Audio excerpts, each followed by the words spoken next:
La Sociedad Española de Radiodifusión presenta... Ser... ¡Viva la radio!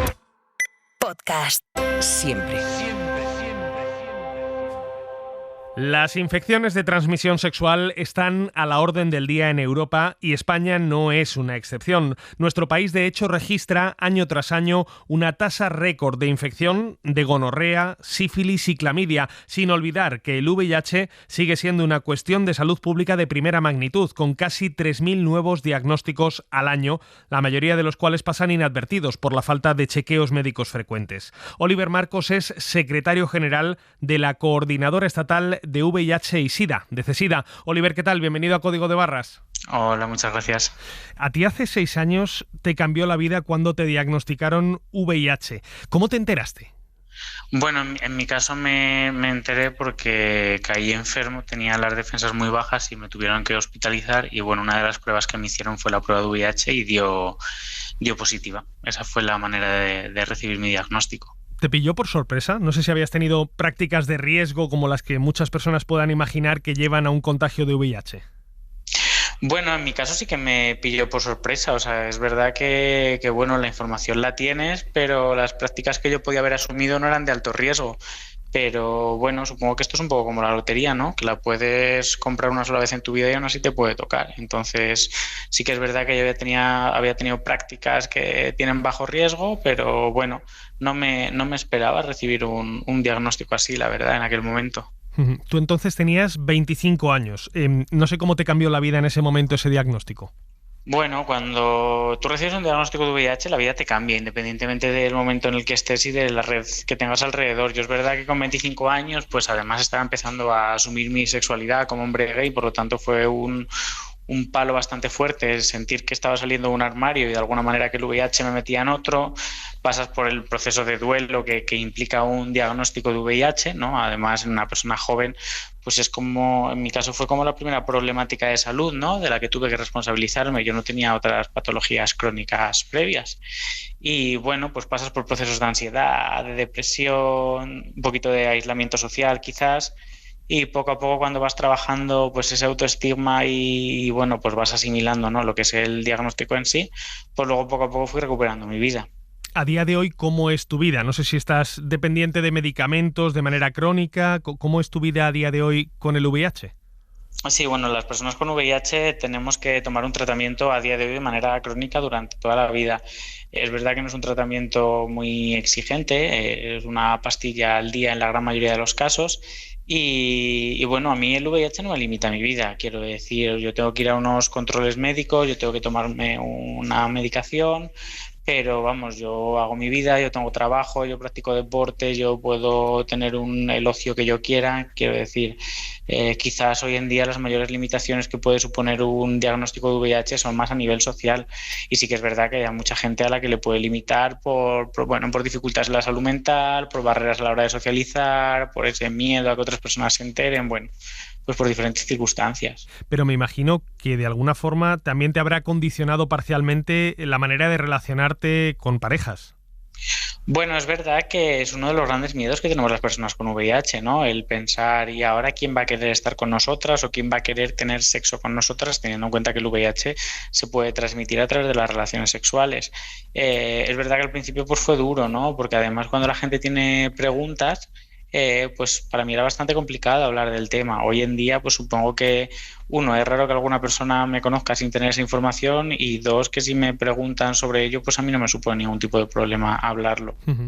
¿Sientes que las nuevas generaciones le han perdido, por así decirlo, el miedo al VIH, que sí que marcó a generaciones como la mía, que llegó a la adolescencia a finales de los 90, a inicios de los 2000? Bueno, yo creo que por suerte los jóvenes hemos perdido el miedo al VIH, y digo por suerte porque creo que la educación que hemos recibido, que está basada en el miedo, en ten cuidado porque si no usas condón te va a pasar esto, no era efectiva. Hoy en día ya además hay muchos estudios que nos demuestran que las políticas de salud pública basadas en el miedo o en la amenaza a la población pues no tienen ningún tipo de efecto en cambios actitudinales. Pero sí que es verdad que también creo que como sociedad hemos perdido muchas oportunidades de tener una educación sexual plena y que quizás eso puede ser lo que haga que hoy en día muchísimas personas jóvenes tengan una falsa percepción del riesgo en sus relaciones sexuales y por lo tanto no se preocupen del VIH o de cualquier otro tipo de infección de transmisión sexual, no le den tanta importancia a esos aspectos y claro, en que le demos o no le demos importancia no influye para nada en que asumamos riesgos. Quiere decir que aunque no pensemos mucho en ello, el riesgo es el mismo y lo más probable es que acabemos recibiendo un diagnóstico de alguna infección si no estamos cuidando nuestra salud de alguna manera. En un mundo como el actual, donde gran parte de la educación sexual no se da en los colegios, en los institutos, sino que se hace a través de Internet, a través de la pornografía, si queremos hablar de eso como educación, no sorprende que se haya disparado el contagio de ITS por prácticas que pueden ser prácticas de riesgo, ¿no? Sí, bueno, o sea, lo que es la transmisión y es importante que la gente que nos escuche también sepa que cuando hablamos de infección de transmisión sexual y de VIH nos referimos a transmisiones que se hacen o no a las infecciones, no a contagios, porque contagio es un término bastante estigmatizante que en muchas ocasiones se utiliza desde bueno, pues desde el conocimiento de la diferencia, ¿no? Y sí que es verdad que muchas veces nos estamos encontrando con informes epidemiológicos que nos demuestran que los nuevos diagnósticos de infección de transmisión sexual, sobre todo de carácter bacteriano, se están concentrando en población joven. Quizás aquí deberíamos hacer una reflexión como sociedad de si realmente está habiendo un aumento de infecciones o realmente lo que se está haciendo es que se están diagnosticando más. Probablemente sea una mezcla de ambas cosas, por lo que nos está diciendo últimamente la evidencia científica. Cada vez es más fácil poder diagnosticar una infección de transmisión sexual porque cada vez tenemos más recursos sanitarios a nuestra disposición, técnicas más avanzadas de diagnóstico, etcétera, etcétera. Pero luego también, por otro lado, pues bueno, nos encontramos en un momento social en el que existen aplicaciones en las que yo puedo tener encuentros sexuales sin ni siquiera tener que salir de mi casa. Yo puedo ligar con cualquier persona sin moverme de mi cama o de mi sofá y eso implica pues una mayor facilidad para tener encuentros sexuales. Los modelos relacionales hoy en día son completamente diferentes. La gente ya no se casa a los 18 años y se mantiene con una pareja estable toda la vida, lo cual implica pues que se tienen más parejas sexuales a lo largo del año, ¿no? Hay otros modelos relacionales como las parejas abiertas, el poliamor, etcétera, que también están teniendo un poco su impacto y creo que el mayor número de parejas sexuales, el mayor acceso a recursos de diagnóstico precoz y una ausencia total de educación sexual integral y adaptada a las necesidades de los jóvenes es el caldo de cultivo perfecto para que pues bueno, podamos escuchar noticias como aumento de ITS en jóvenes, pero que luego realmente no acaban de explicar el por qué se dan en jóvenes ni tampoco nos ofrecen soluciones de cómo podemos atajar esta situación, porque creo que todas podemos tener claro que señalar a las personas jóvenes y tacharlas de irresponsables no va a servir de nada a la hora de intentar cambiar unos hábitos, en este caso de salud, ¿no? Entonces, creo que debemos abordar el problema desde la toma de decisiones compartida y plantearnos cómo las personas jóvenes podemos tener una sexualidad más saludable y podemos cuidar mejor nuestra salud sexual. Oliver Marcos, secretario general de la Coordinadora Estatal de VIH y SIDA. Muchísimas gracias por haberte pasado hoy por Código de Barras. Un placer, muchas gracias. Marina Fernández, compañera de la sección de Sociedad de la cadena SER. ¿Qué tal? Muy buenas. Muy buenas, Fernando. Oye, escuchando a Oliver Marcos, el secretario general de CESIDA, hablándonos sobre cómo quizás no es que le hayamos perdido el miedo al SIDA o al VIH, porque no es una cuestión de perder o tener miedo a las enfermedades, sino de educarse, me pregunto hasta qué punto eso nos ha llevado quizás sí a bajar la guardia con respecto al VIH y al número de infecciones que se vienen produciendo. Pues parece que así es, que hemos bajado la guardia, o es la conclusión al menos de los especialistas en salud pública y enfermedades infecciosas. Como ya no percibimos el VIH de la misma forma que antes, como una infección mortal, bueno, pues se pierde, ¿no?, esa, digamos, prevención.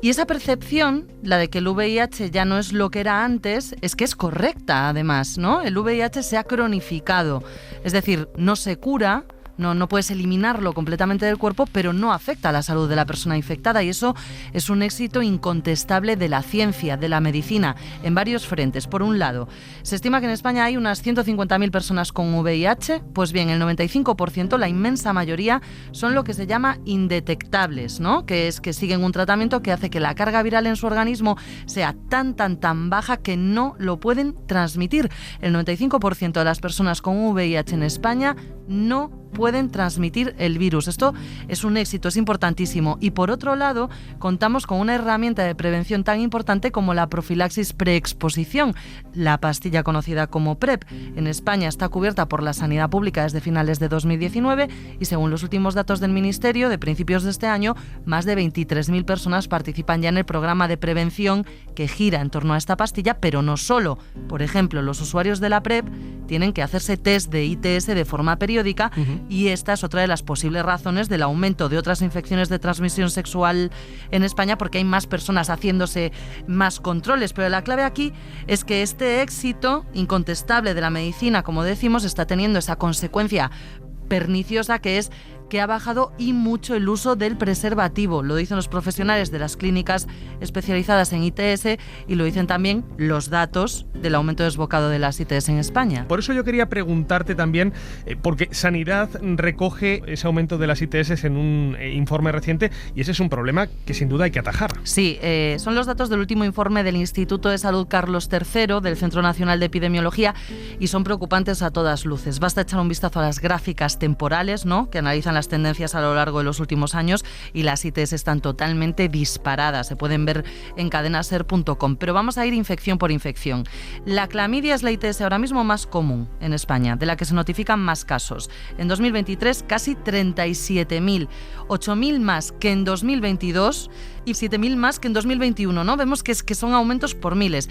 Va aumentando así por muchos miles año tras año. De hecho, en 2016, que es cuando se inició la vigilancia epidemiológica de la clamidia, en 2016 en toda España se infectaban de clamidia 7.000 personas al año y en 2023 fueron 37.000. El caso de la gonorrea es tremendo también. En 2 años han aumentado los casos un 43%. Y terminamos con la sífilis, que parece de otro siglo, es que me ¿no? la mencionas y parece que estuviéramos hablando del siglo XVIII-XIX, pero estamos en pleno siglo XXI. La Parece sífilis de otro tiempo. sigue todavía vigente. Sí, de hecho también está disparada en España. En 2023 se notificaron casi 11.000 infecciones. En 2004 eran 1.000 en todo un año, en 2004, en 2023 casi 11.000. Y esta tendencia al alza se ha intensificado en los últimos años. Del 2020 a hoy se han duplicado las infecciones anuales. Han pasado de 5.500 casos a casi 11.000. ¿Y esto por qué? ¿Quiénes son las personas que se infectan a día de hoy de una ITS, sea una sífilis, una clamidia, una gonorrea u otras infecciones? Pues son personas jóvenes y muy jóvenes, porque es que hay jóvenes y luego hay muy jóvenes. Mira, vamos a verlo. En el caso de la gonorrea, 8 de cada 10 casos son chicos, son hombres, y el aumento se da sobre todo en jóvenes de entre 25 y 34 años. También la sífilis está aumentando fundamentalmente entre los chicos. Representan casi 9 de cada 10 casos notificados de esta ITS. Igual que con la gonorrea, además son fundamentalmente jóvenes de 34 años o menos. La clamidia es la única ITS que crece tanto en chicos como en chicas. Pero en este caso, el de las jóvenes, es que son muy jóvenes las que representan la mayoría de las infecciones. La mitad se dan en menores de 25 años. Y es por todo esto que el Ministerio de Sanidad, junto a sociedades científicas como la que agrupa a los microbiólogos y expertos en infecciosas, trabajan, ¿no? Han trabajado en una nueva guía clínica de manejo de las ITS para frenar este aumento. Es un documento todavía provisional, ¿no? No es definitivo, digamos, pero está muy trabajado y apuesta porque los médicos de atención primaria hagan cuestionarios a los pacientes sobre sus prácticas sexuales, ¿no? Porque muchas veces no somos conscientes de que tenemos prácticas sexuales de riesgo. Un uso inconsistente del preservativo, y con un uso inconsistente, por ejemplo, hacen referencia al hecho de comenzar la relación sexual, en este caso la penetración, sin preservativo y colocarlo solo al final, que es algo que hacen muchas personas. Eso es un uso inconsistente, eso no previene de una ITS, te previene de un embarazo, pero no de una ITS, ¿no?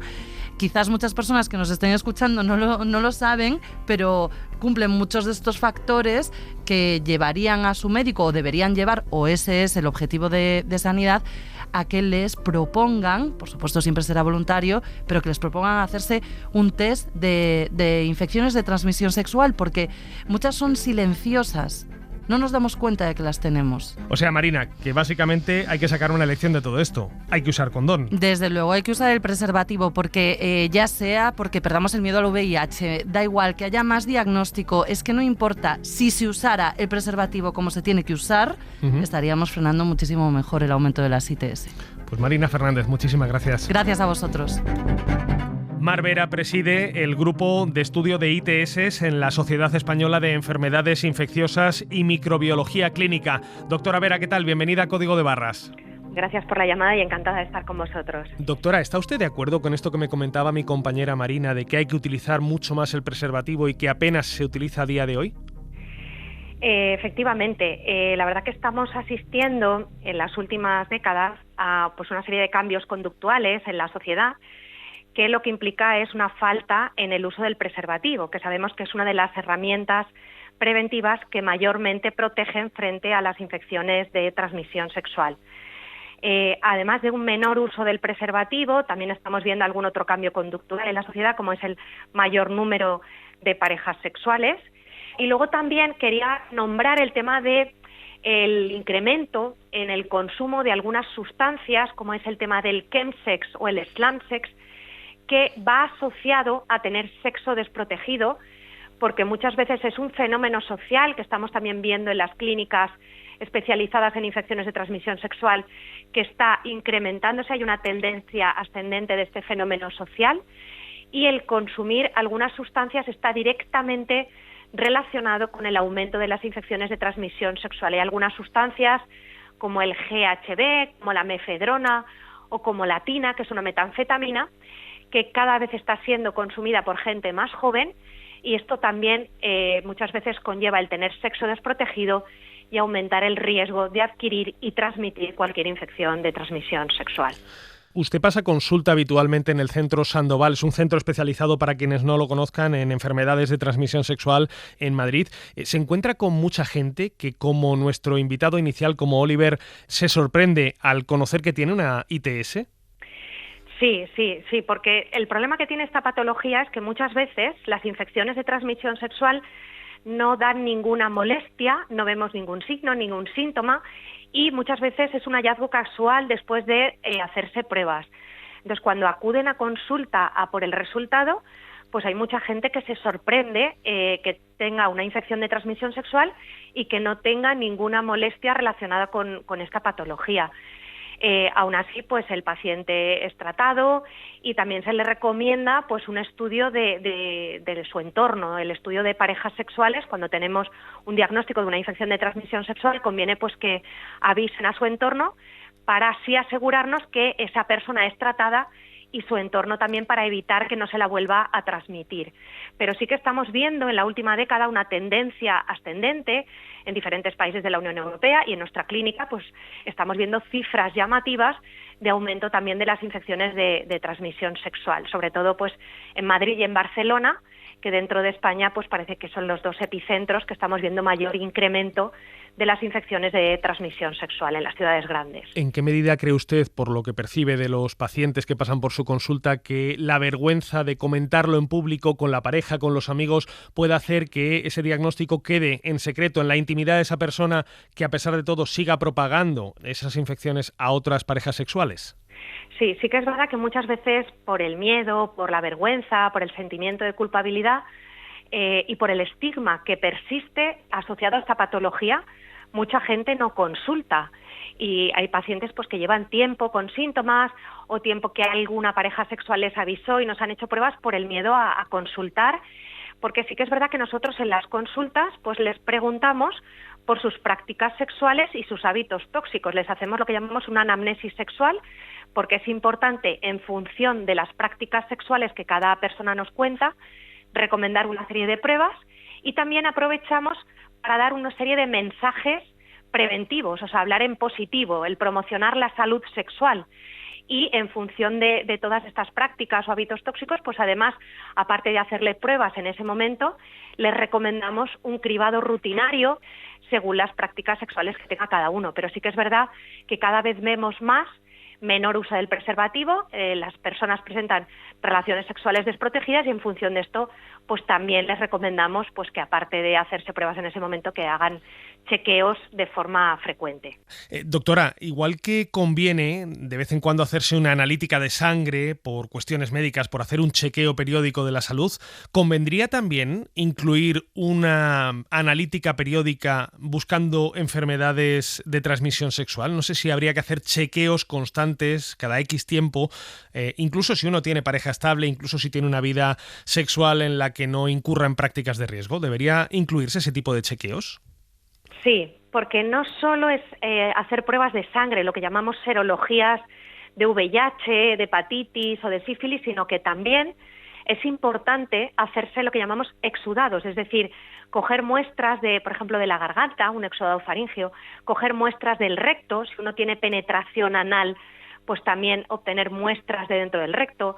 También las chicas pues hacer un exudado cérvico-vaginal si tienen penetración vaginal. Nosotros intentamos pedir las pruebas en función de las prácticas sexuales que cada paciente nos cuenta. Pero no solo sangre, habría que hacer también exudados, porque gracias a los exudados hay muchas infecciones de transmisión sexual, como es el caso de las gonococias, de las clamidiasis, las tricomoniasis, etcétera, que si no hacemos exudados, si no cogemos muestras de las diferentes localizaciones, no podemos diagnosticarlas.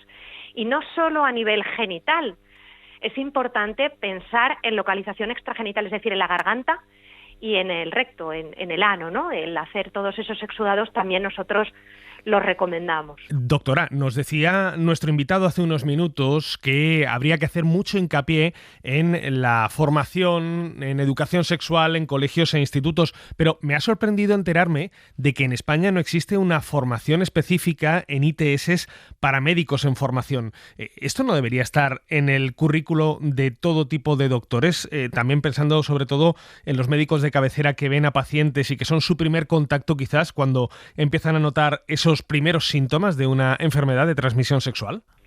Efectivamente. El tema de la especialidad, necesitamos una especialidad de infecciosas porque en España no la tenemos. Y es que esto es muy necesario por el bien del paciente, porque si estamos formados y especializados en este tipo de patología, podremos tratar, diagnosticar mejor a nuestros pacientes, porque es una patología que requiere de una especialización. Lo hemos visto en la pandemia por COVID-19, lo hemos visto recientemente también en el brote de viruela símica, viruela del mono, el mpox, que también requería de profesionales especializados, porque es patología que puede ser también de transmisión sexual, es sexualmente transmisible, y es importante que tengamos profesionales sanitarios formados en la especialidad de infecciosas. Es una carencia importante en nuestro país, pero es necesaria ya. No queremos esperar a que pase un tiempo, los trámites, no, queremos tenerla ya porque es imprescindible y es muy necesaria. Doctora Mar Vera, presidenta del Grupo de Estudios de ITS en la Sociedad Española de Enfermedades Infecciosas y Microbiología Clínica. Muchísimas gracias por haberse pasado hoy por Código de Barras. Gracias a vosotros, un saludo. Cadena SER. La radio.